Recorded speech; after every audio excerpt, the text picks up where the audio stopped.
ইরানের সঙ্গে হওয়া যুক্তরাষ্ট্রের বহুল আলোচিত সমঝোতা স্মারকের ১৪ দফায় কি আছে তা নিয়ে কৌতূহলের শেষ নেই। তাছাড়া শেষ পর্যন্ত কে বেশি লাভবান হচ্ছে, তেহরান নাকি ওয়াশিংটন, তা নিয়েও দেখা দিয়েছে প্রশ্ন।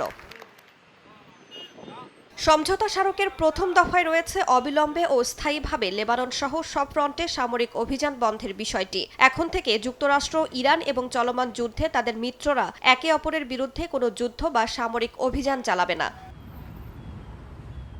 যুক্তরাষ্ট্র ও ইরান একে অপরের সার্বভৌমত্ব ও ভৌগোলিক অখণ্ডতার প্রতি সম্মান জানানোর পাশাপাশি অভ্যন্তরীণ বিষয়ে হস্তক্ষেপ করা থেকে বিরত থাকবে। সমঝোতা স্মারক সইয়ের পর যুক্তরাষ্ট্র নৌ অবরোধ তুলে নেয়ার পাশাপাশি ইরানের বিরুদ্ধে থাকা যে কোনো বাধা দূর করবে। অন্যদিকে ইরান বিনা মাশুলে বাণিজ্যিক জাহাজ নিরাপদে চলাচলের ব্যবস্থা করবে। স্মারকের আরেকটি শর্ত হল যুক্তরাষ্ট্র আঞ্চলিক অংশীদারদের সঙ্গে নিয়ে অন্তত ৩০,০০০ কোটি মার্কিন ডলার ব্যয়ে ইরানের পুনর্গঠন ও অর্থনৈতিক উন্নয়নের জন্য একটি সুনির্দিষ্ট ও উভয় পক্ষের সম্মতিপূর্ণ পরিকল্পনা তৈরি করবে। চূড়ান্ত চুক্তির অংশ হিসেবে যুক্তরাষ্ট্র ইরানের ওপর থেকে সব ধরনের নিষেধাজ্ঞা প্রত্যাহার করবে। পাশাপাশি যুক্তরাষ্ট্রের একতরফাভাবে দেয়া সব প্রাথমিক ও মাধ্যমিক পর্যায়ের নিষেধাজ্ঞাও তুলে নেওয়া হবে।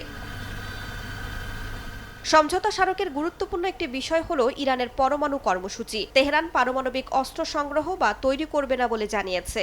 মজুত করা সমৃদ্ধ ইউরেনিয়ামের নিষ্পত্তির বিষয়ে দুদেশ একমত হয়েছে বলেও জানানো হয়েছে। চূড়ান্ত চুক্তি না হওয়া পর্যন্ত তেহরান ওয়াশিংটন বর্তমান পরিস্থিতি বজায় রাখতে সম্মত হয়েছে। MOU সই হওয়ার পরপরই মার্কিন অর্থ মন্ত্রণালয় ইরানের অপরিশোধিত তেল ও পেট্রোলিয়াম পণ্য রফতানিতে ছাড় দেবে।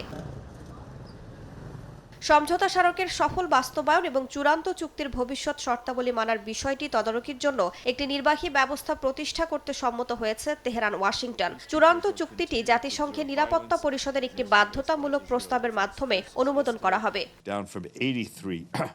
রাইসা জান্নাত, সময় সংবাদ।